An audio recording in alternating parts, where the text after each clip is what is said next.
ஆதிக்குடிகள் உடுத்திய இலைத்தலைகளின் தொடர்ச்சினா வெடித்த பருத்தியில் கருவாகி நூற்பில் உடலாகிறேன்.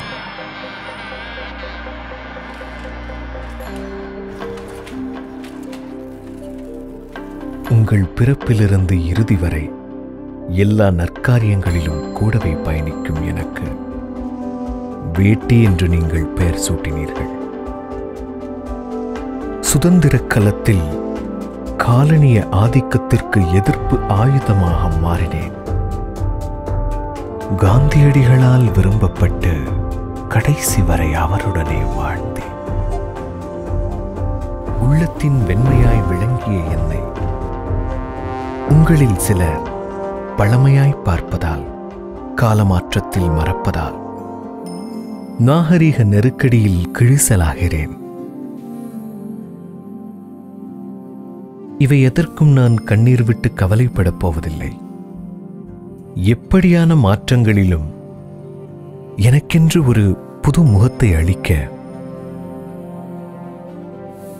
அகிலம் போற்றும் அரியணையில் என்னை அமர்த்தி அங்கீகரிக்க அனுதினமும் சிந்தித்து உழைத்துக் கொண்டிருக்கும் மனிதர்கள் இருக்க காலம் தாண்டி மகிழ்வுடன் வாழ்வேன் நான்.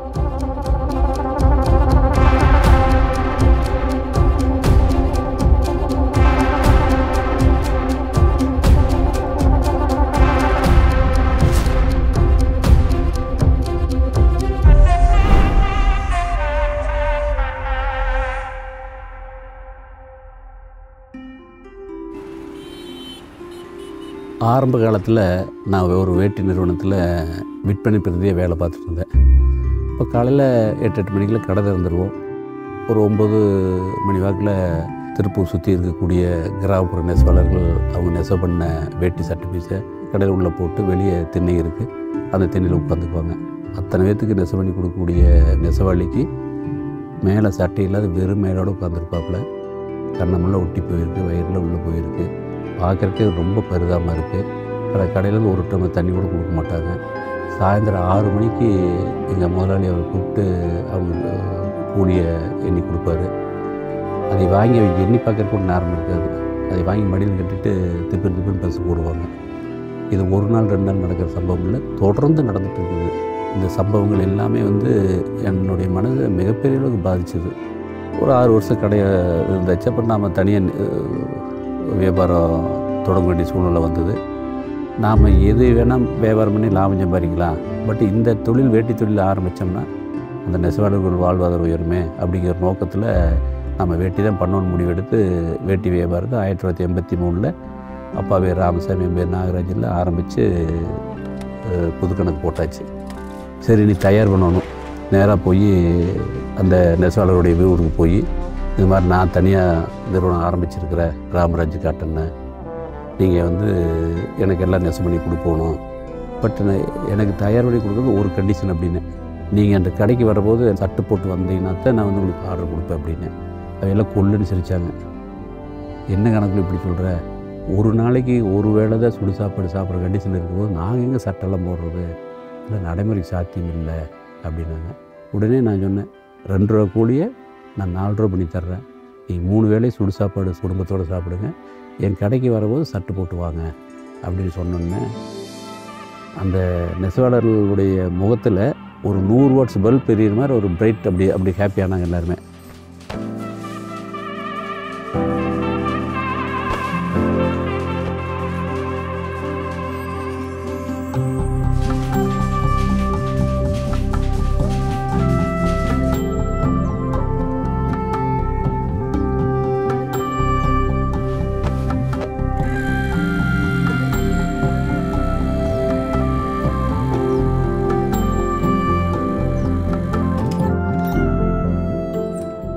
சேர்மன்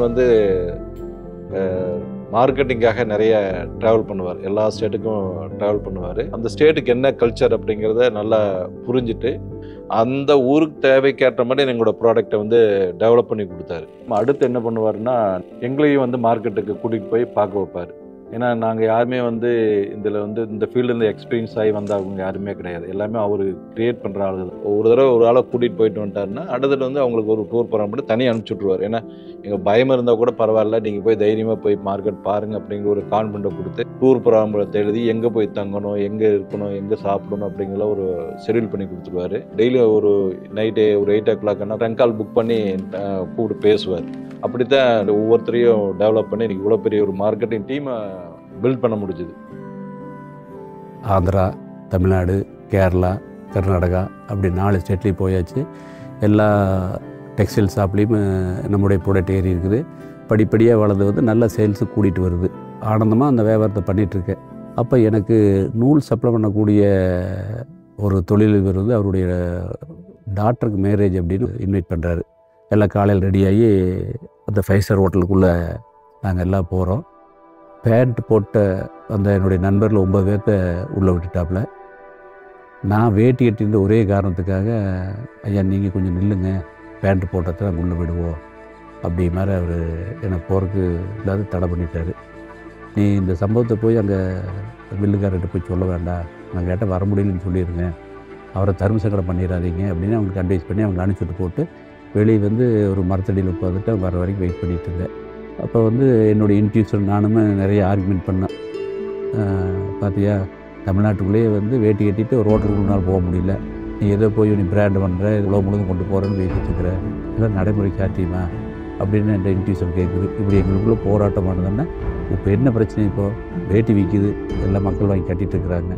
அந்த வேட்டி கட்டுறவங்களுக்கு ஒரு சமுதாயத்தில் ஒரு அங்கீகாரம் வாங்கி கொடுத்தோம்னா ஆட்டோமேட்டிக் இதனுடைய வேலை கூடு, சேல்ஸு கூடு, பிராண்டு பண்ணால் உலகம் முழுங்க கொண்டு போகலாம் அப்படிங்கிற அவ்வளோதான். நான் அதுக்கு ஒன்றா வேலை பண்ணலாம் அப்படின்னு என் மனசில் ஒரு முடிவு பண்ணிவிட்டு அந்த விளம்பரதாரர் 2 நேரத்தை வர சொல்லி என்னுடைய ஸ்டோரி சொல்கிறேன். இந்த மாதிரி வந்து நான் நிறைய பக்கம் வேட்டி கட்டிட்டு போனேன், நிறைய இடத்துல நெகட்டிவாக நடந்துருக்குது, அந்த அத்தனை எனக்கு மரியாதை இந்த மாதிரி அதுக்கு பாசிட்டிவ் பண்ணி எடுத்து கொடுங்க சொன்னோன்னே டைரக்டருக்கு ரொம்ப பிடிச்சி போய் அதை செல்யூட் ராம்ராஜ்னு பாட்டு போட்டு எடுத்தார்.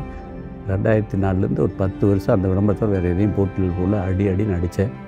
ஐ திங்க் சென்னை ஏர்போர்ட்டில் தான் நான் அவரை ஃபஸ்ட்டு மீட் பண்ணது. பின்னாடி ஒருத்தர் வந்து எங்கிட்ட கேட்டார், நீங்கள் வேட்டி கட்டி போகிறது எனக்கு ரொம்ப பிடிக்கும், நல்லா கட்டுவேங்க, அந்த கரையெல்லாம் கரெக்டாக தெரிகிற மாதிரி கரெக்டாக கட்டுவேங்க. நான் சொன்னேன், தேங்க்யூ சார், என் பேர் நாகராஜன், நான் ராமராஜோட ஓனர். ஓ அப்படியா, ஓகே ஓகே, என்னோடய விளம்பரத்துக்கு நீங்கள் வரீங்களா, பிராண்ட் அம்பாசிடர்? நான் வைனோட் சார். அப்படி ஆரம்பிச்சு மதிப்பிற்குரியோருக்கு ராம்ராஜ் காட்டன் வேஷ்டிகள், ஷர்ட்டுகள்.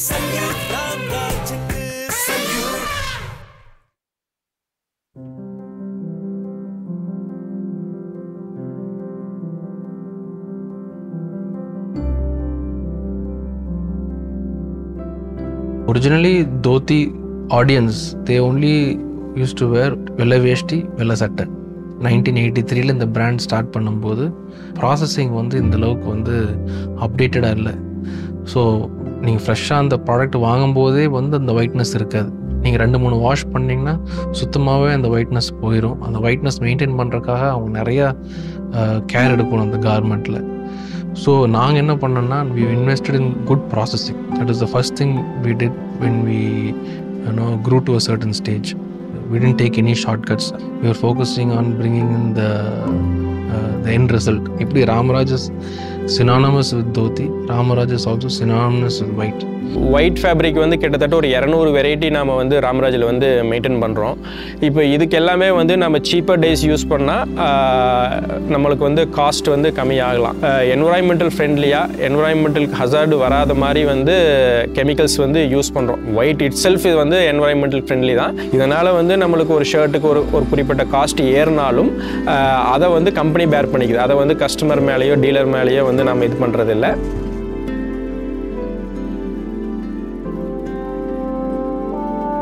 நம்ம கொடுக்குற பிரைட்னஸ் வந்து வேறு எந்த பிராண்ட்லேயும் அவ்வளோ சீக்கிரம் வராது. இப்போ மற்ற பிராண்டெல்லாம் எடுத்திங்கன்னா அவங்க நிறையா கலர் பண்ணுவாங்க. அப்போ வந்து ஒயிட்டுங்கிறது ஒன் ஆஃப் த கலர் தான் அவங்களுக்கு. பட் ராம்ராஜுக்கு வந்து ஒயிட்டு தான் கோரே. இன்றைக்கி ஒயிட் வந்து யார் வேணாலும் பண்ணலாங்க. ஆனால் கன்சிஸ்டண்ட்டாக எல்லா டைம் பீரியட்லேயுமே வருஷம் 365 நாளும் ஒரே மாதிரி ஒயிட் கொடுக்குறதா இன்றைக்கி வந்து டஃபஸ்ட்டு ஜாபு. ஸோ நம்ம டீம் வந்து அதை கன்சிஸ்டண்ட்டாக பண்ணி இன்றைக்கி ராம்ராஜ் வந்து known brand in South India.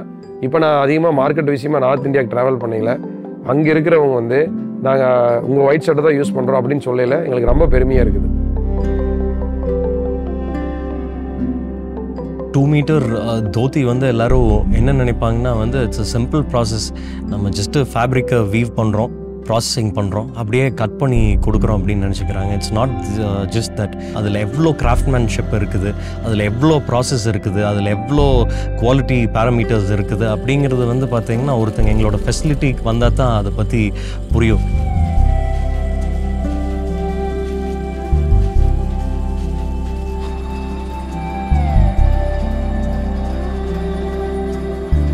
ஒரு தோத்தியை நம்ம வந்து ப்ரொடக்ஷன் பண்ணுறதுக்கு யான்லேருந்து வீவிங்லேருந்து ப்ராசஸிங் பண்ணி பேக்கிங் பண்ணி கஸ்டமருக்கு அனுப்புறதுக்கு 60 to 70 நாள் நமக்கு தேவைப்படுது. ஸோ நெசவாளர்கள் ஒரு குடும்பமாக இருந்து 7000 ரூம்ஸை ரன் பண்ணி நமக்கு தோத்தி ப்ரொடக்ஷனை பண்ணி கொடுக்குறாங்க. ஸோ அவங்க நெசவாளர்கள் குடும்பம்னு சொல்கிறத விட ராமராஜ் ஃபேமிலின்னு சொல்கிறது நமக்கே பெருமையாக இருக்குது. தோத்திலேயே பார்த்தீங்கன்னா we have almost 10,000 varieties. நீங்கள் ராமராஜ் ஷோரூமில் பார்க்கும்போது உங்கள் கண் முன்னாடி 1000 வெரைட்டி தான் தெரியும். பட் சென்னையில் ஒரு வெரைட்டி இருக்கும், கொச்சினில் ஒரு வெரைட்டி இருக்கும், ஹைதராபாத்தில் ஒரு வெரைட்டி இருக்கும், பெங்களூர் ஒரு வெரைட்டி இருக்கும். But the taste completely differs. That is also the uniqueness of our country. We are the most diverse country in the world. So இந்த டைவர்ஸ் கண்ட்ரிக்கு வந்து ஒரு சிங்கிள் ப்ராடக்ட் வந்து எஸ்பெஷலி ட்ரெடிஷ்னல். நீங்கள் வெஸ்டர்ன் க்ளோத்ஸ் ஒன்று வந்து நார்த்லேருந்து south வரைக்கும் ஒரு சிங்கிள் பேண்ட் ஷர்ட் போட்டால் போதும். ஆனால் வேஷ்டியில் அப்படி இல்லை. எவ்ரி 200 kilometers நம்ம ஃபுட் ஹேபிட்ஸ் மாற மாதிரி நம்மளோட ட்ரெடிஷ்னல் வேறும் அந்த காலத்துலேயே மாறி இருக்கு. ஸோ அதனால தான் இன்றைக்கி வந்து எஸ்பெஷலி சவுத் இந்தியாவில் வந்து there is no brand for south Indian traditional wear. Because இவ்வளோ கலெக்ஷன்ஸ் யாருனாலையும் கொடுக்க முடியாது. Ramraj was the first and the only brand.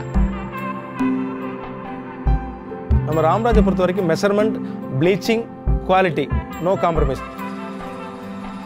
Other product எல்லாம் என்ன பண்ணுவாங்கன்னா இந்த 2 metre வேஸ்டின்னு sticker ஒட்டியிருப்பாங்க.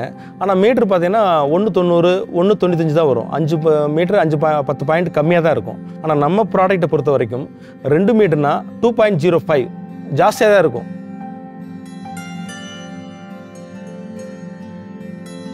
Initial set of employees இருக்காங்க இல்லையா, இன்றைக்கி இருக்கிற CEOs, இன்றைக்கி இருக்கிற top management people, they have been with us for the last 30 years.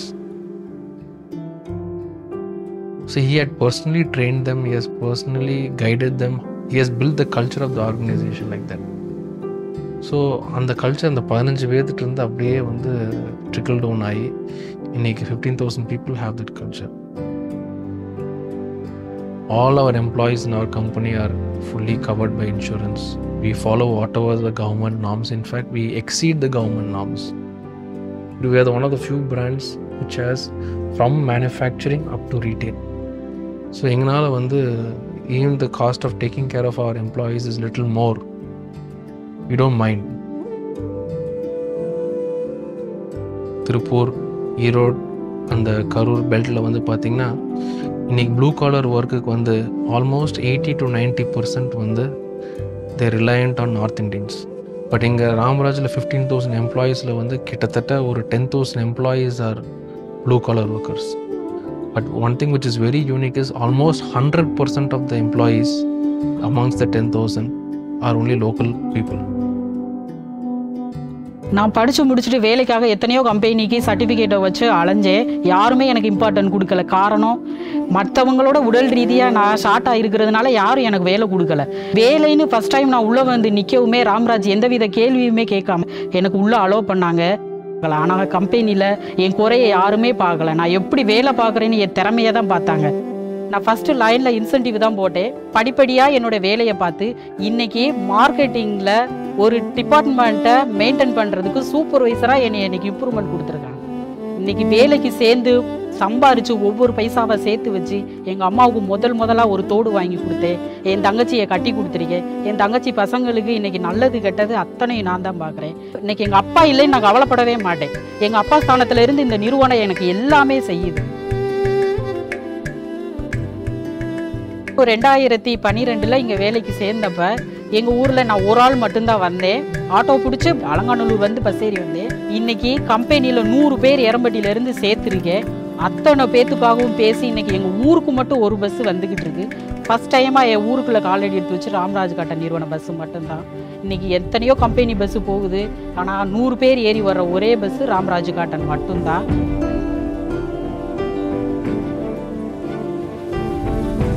நம்ம ராம்ராஜில் பொறுத்த வரைக்கும் பார்த்தீங்கன்னா ஒரு 15,000 எம்ப்ளாயிஸ் ஒர்க் பண்ணுறாங்க. அதுலேயும் பர்டிகுலர்லி ஒரு 12,000 எம்ப்ளாயிஸ் ஃபீமேல் ஒர்க்கர்ஸ் உண்டுங்க. ஃபீமேல் ஒர்க்கர்ஸ் நம்மக்கிட்ட ஒர்க் பண்ணுறதுக்கே காரணம் அவங்களுக்கு சேஃப்டிக்காகங்க. நம்ம பாரம்பரியத்துக்கு எவ்வளோ ஒரு இம்பார்ட்டன்ட் கொடுக்குறோமோ அதே மாதிரி ஃபீமேல்ஸ்க்கு ரொம்ப ஒரு முக்கியத்துவம் கொடுத்து தான் நம்ம கொண்டுட்டு போயிட்டுருக்கோம். இதுலேயுமே நீங்கள் பார்த்தீங்கன்னா 50 to 60 கிலோமீட்டர்லாம் ட்ராவல் பண்ணி பொண்ணுங்க ட்ராவல் பண்ணுறது உண்டுங்க. ராம்ராஜில் ஒர்க் பண்ண ஒரு கெத்து இருக்குங்க. மார்க்கெட்டுக்குள்ளே இப்போ வெளியில் போகும்போதே ஜென்ரலாக இந்த ரோப்புக்குன்னு ஒரு வேல்யூ உண்டு. நான் 1997 இந்த கம்பெனியில் சாதாரண டெஸ்பாச்சுடைய சாதாரண பணியாளரை சேர்ந்தேன். கிட்டத்தட்ட ஒரு 15 பேர்த்துலேருந்து ஒரு 20 பேருக்குள்ளே தான் அன்றைக்கி இருப்போம். இன்றைக்கி மிகப்பெரிய ஒரு நிறுவனத்தில் நான் டெஸ்பாச்சுடைய சீனியர் மேனேஜராக இருக்கிறேங்க. ஒரு கம்பெனியில் 28 வருஷமாக இருக்கணும்னா நிச்சயமாக அந்த கம்பெனியில் ஒரு உளப்பூர்வமான ஒரு பற்று இருக்குது. அதற்கு எனக்கு காரணங்கள் நிறைய இருந்தாலும் கூட எனக்கு மிக பிடித்தமான ஒரு காரணம், எனக்கு ஹஜ்ஜு போகக்கூடிய ஒரு வாய்ப்பு இந்த நிறுவனத்திலிருந்து எனக்கு கிடைச்சது. சேர்மன் சாரே என்னுடைய லக்கேஜெல்லாம் ஏற்றி ட்ரெயினில் வச்சு என்னை சென்ட் ஆஃப் பண்ணி கொடுத்தது மிகப்பெரிய ஒரு சந்தோஷமாகவும் மிகப்பெரிய ஒரு பாக்கியமாகவும் நினைக்கிறேன். அவர் அனுப்பிச்சுட்ட நேரமோ காலமோ எனக்கு அதுக்கு அடுத்து மறுபடியும் ஒரு 7-8 முறை போகக்கூடிய வாய்ப்பு எனக்கு கிடைச்சது. அவர் மிகப்பெரிய ஒரு புண்ணியமான கருதுறேன். 1983 ராம்ராஜ் காட்டனுங்கிற ஒரு விதையை போட்டேன். விதை போட்டது நானாக இருக்கலாம், வளர்த்தது அத்தனையுமே என்னோட தோளோடு தோல் நின்று எங்களோட இருக்கக்கூடிய அலுவலர்கள், பணியாளர்கள், நெசவாளர்கள் இத்தனை பேர் சேர்ந்து தான் இந்த கல்ச்சர் இதில் கொண்டு வந்துருக்கிறோம். ஒரு 20 years பேக் கல்யாண முகூர்த்தத்துக்கே மாப்பிள்ளையே வேஷ்டி கட்ட மாட்டார். அப்படி இருக்கும்போது இன்றைக்கி ஒரு முகூர்த்தம்னா மாப்பிள்ளை மட்டும் இல்லை, மாப்பிள்ளோட சொந்தக்காரங்க குழந்தைங்க முதல் கொண்டு வேஷ்டி கட்டுறாங்க. ஸோ அந்த culture that impact is only because of Ramraj. இந்த traditional where more and more ஃபேஷனாக மாறிட்டு இருக்கு. The youngsters, the issue they had with dhoti is you wear it for 2 times, you automatically understand the process. It's not a rocket science.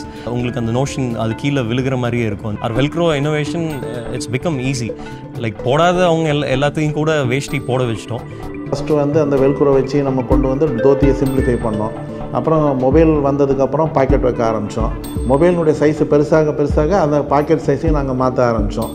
அதே மாதிரி இப்போ elastic வச்சு இன்னும் கொஞ்சம் எப்படி நம்ம அவங்க உட்காரும்போது எந்திரிக்கும் போது ஈஸியாக இருக்கணும். ஸோ இந்த மாதிரி சின்ன சின்ன விஷயங்களெல்லாம் முக்கியத்துவம் கொடுத்து அதை நாங்கள் ஃபீல் பண்ணி அந்த இன்னோவேட்டிவ் மெத்தட்ஸை அடாப்ட் பண்ணுறோம்.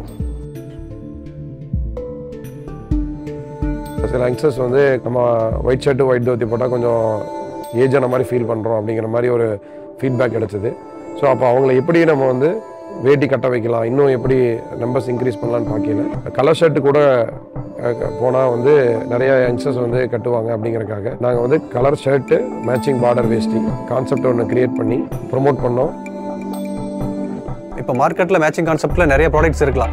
ஆனால் நீங்கள் பார்த்தீங்கன்னா ஷர்ட்டுக்கு தோத்தி மேட்சிங் இருக்குன்னு பார்த்தோம்னா ஒரு 70-80% மேட்சிங் இருக்கும். நம்மளுக்கு 100% மேட்சிங் இருக்கிறதுக்கான மெயின் ரீசன் என்னென்னா அதை நாங்கள் ஷேட் கார்ட்லேருந்து யான்லேருந்து மேட்சிங் பண்ணி கொண்டு வரோம்.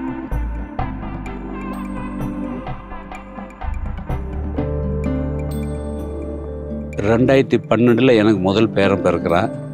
அவனுக்கு ஸ்பெஷலாக வேட்டி சட்டை தருவனே அவனை போட்டு குருவாயூர் கோயில் அவங்க விட்டுறோம். அப்போ பிறந்ததை ராம்ராஜுடைய little star.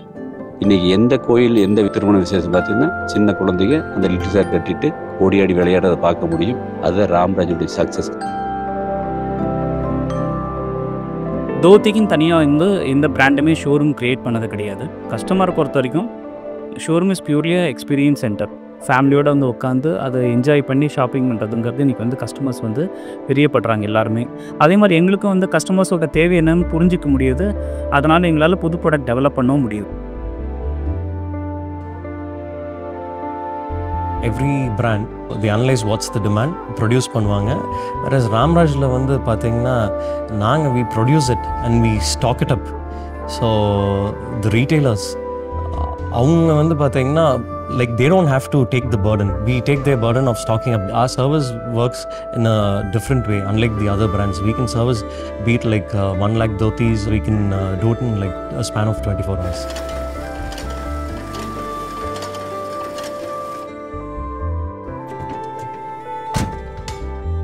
thinking for today is no longer useful. Thinking, you should think 5 years down the line, 10 years down the line. He is planning for the future. In fact, all the big companies, the founder is always a visionary.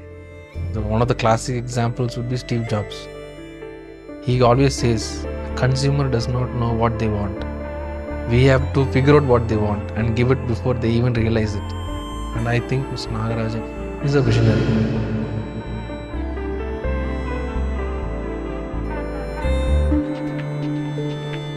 Weaving and knitting techniques are common for any type of garment. நாளைக்கே எங்களால் வந்து western products வந்து இமீடியட்டாக பண்ணி ஒரு brand ஆரம்பிக்க முடியும். That's not a goal. Because சேர்மனோட விஷன் வந்து பார்த்தீங்கன்னா இந்த ட்ரெடிஷ்னல் அட்டையர் வந்து எக்ஸ்டிங்க்ட் ஆகிற ஸ்டேஜில் he wanted to bring it back. So அந்த டிஎன்ஏ விட்டு நாங்கள் மாறுறதுக்கு தயாராக இல்லை.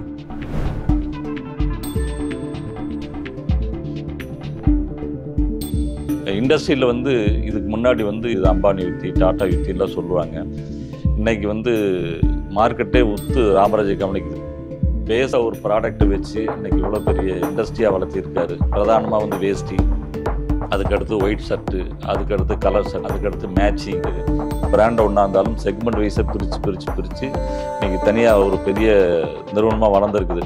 அதே பாலிசி தான் இன்றைக்கி வந்து மற்ற பிராண்டை ஃபாலோ பண்ணுறாங்க. அதனால தான் இது வந்து ராமராஜ் யுக்தின்னு சொல்கிறாங்க. ராம்ராஜ் காட்டன் ஆரம்பிக்கிற போது ராம்ராஜ்னா வேட்டின்னு ஒரு ரவுண்டில் தான் இருந்தோம். அதுக்கடுத்தது ஒயிட் அண்ட் ஒயிட்னு ஒரு பெரிய ரவுண்டில் போட்டோம். இப்போ ரீசெண்டாக வட்டத்தில் ஓப்பன் பண்ணி விட்டுட்டு கல்ச்சர் ஆஃப் இந்தியா அப்படின்னு கொண்டு வந்துட்டேன். இதில் வந்து எல்லா ப்ராடக்ட்டுமே மையம் வேட்டி. நான் வேட்டி வியாபாரம் ஆரம்பிக்கிற போது திருப்பூரில் எக்ஸ்போர்ட் வியாபாரம் மிகப்பெரிய பீக்காக இருக்குது. அன்னைக்கு நான் எக்ஸ்போர்ட் வியாபாரத்துக்கு போயிருந்தேன்னா மிகப்பெரிய தொழிலதிபராக இருக்கலாம். ஆனால் அப்படி நான் வந்திருந்தேன்னா ஒரு சிங்கத்தில் இருக்கிற வாலில் இருக்கிற கடைசி முடியாக தெரிஞ்சிருப்பேன். இன்றைக்கி யாருமே எடுக்காத இந்த வேட்டி வித்தியாசம் ப்ரெசென்ட் பண்ணுங்காடித்தான் வந்து நான் இரும்பு தலையாக முடியும். பார்க்குறபோது மழையாக தெரிஞ்சுது. நான் அதை பற்றி யோசனை இல்லை. குனிஞ்சிட்டு ஒவ்வொரு படி ஏறினேன். நீ மலை எனக்கு கீழே இருக்குது, மலைக்கு மேலே நான் இருக்கேன்.